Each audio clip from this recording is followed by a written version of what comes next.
সবচেয়ে বেশি মিসইউজ কোনটা হয় জানেন আমাদের দেশে? সেটা হচ্ছে অ্যান্টিবায়োটিক্স। ধরুন আপনার গলা ব্যথা হলো, জ্বর হলো, সর্দি হলো, আপনার একদিনের মধ্যে না সারলে আপনি জেনারেল ফিজিশিয়ানকে একদম তাকে একদম দেখে নেবেন এরকম বলে দেবেন।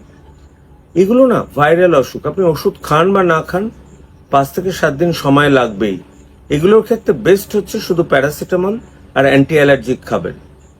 দয়া করে ওই ম্যাক্রোলাইডস গ্রুপের ওষুধগুলো খেতে যাবেন না।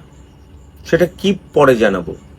নাম্বার 2 হচ্ছে ধরুন পটি হচ্ছে, ভীষণ কমন, লুজ মোশন, বেশিরভাগ ক্ষেত্রে ভাইরাল, সেলফ লিমিটিং। জাস্ট 2 দিন ওআরএস খেয়ে বসে থাকুন, দেখবেন সেরে যাবেন।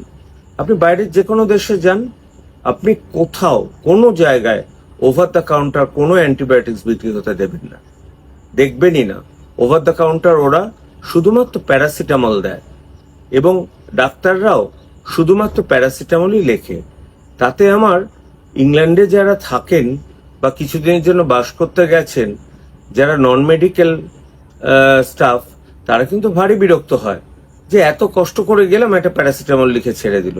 সেটাই আইডিয়ালি উচিত, কারণ এরকম ভাবে ইরেশনাল ইউজ অফ অ্যান্টিবায়োটিক্সের জন্য আমাদের দেশে অ্যান্টিবায়োটিক রেজিস্ট্যান্স এত বেড়েছে। সুতরাং গভর্নমেন্টের পলিসি দুটো নেওয়া উচিত। 1 নম্বর, without any prescription common antibiotics গুলো যেন না লেখেন।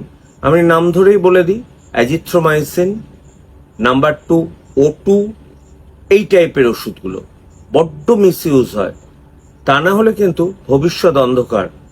আমাদের দেশে হসপিটালে আমরা যা পাই তার বেশিরভাগই কিন্তু ড্রাগ রেজিস্ট্যান্ট ব্যাকটেরিয়া।